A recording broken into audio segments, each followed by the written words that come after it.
പശ്ചിമ ബംഗാളിലെ ഡാർജിലിംഗിലുണ്ടായ മിന്നൽ പ്രളയവും ഉരുൾപൊട്ടലും അത് ഗുരുതരമായി തന്നെ പോവുകയാണ്.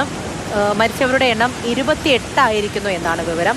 ഡസൻ കണക്കിന് പേരെ കാണാതായി എന്നും റിപ്പോർട്ടുണ്ട്. മിരിക് പർവ്വത മേഖല ഒറ്റപ്പെട്ടിരിക്കുകയാണ്.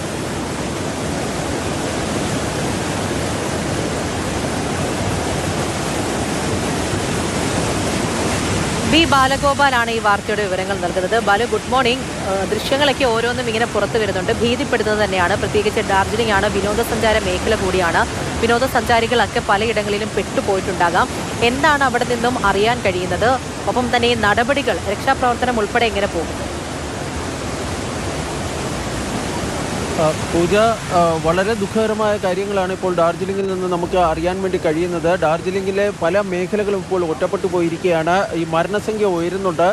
കഴിഞ്ഞ ദിവസമുണ്ടായ മഴയിലും തുടർന്നുണ്ടായ കനത്ത മഴയെ തുടർന്നുണ്ടായ മിന്നൽ പ്രളയത്തിലും ഉരുൾപൊട്ടലിലും മരിച്ചവരുടെ എണ്ണം 28 ഉയർന്നിരിക്കുകയാണ്. ഈ കണക്ക് ഇനിയും ഉയർന്നേക്കാമെന്നാണ് ഈ പശ്ചിമ ബംഗാൾ സർക്കാരുമായി ബന്ധപ്പെട്ട കേന്ദ്രങ്ങൾ പറയുന്നത്. പശ്ചിമ ബംഗാളിലെ മുഖ്യമന്ത്രി മമതാ ബാനർജി ഇന്ന് ഈ ദുരന്ത ബാധിത മേഖലകളിൽ സന്ദർശിക്കുന്നതായിരിക്കും. തുടർന്ന് ഈ രക്ഷാപ്രവർത്തനങ്ങൾ സംബന്ധിച്ചുള്ള ഏകോപനം, അതുമായി ബന്ധപ്പെട്ട ചർച്ചകൾ നടത്തുകയും ചെയ്യുമെന്നാണ് അറിയിച്ചിട്ടുള്ളത്.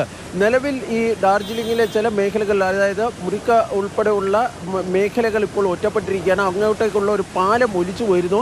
ഇതേ തുടർന്ന് അവിടെ വിനോദസഞ്ചാരികൾ ഉൾപ്പെടെ നിരവധി പേർ കുടുങ്ങിക്കിടക്കുന്നു എന്നാണ് ലഭിക്കുന്ന വിവരം.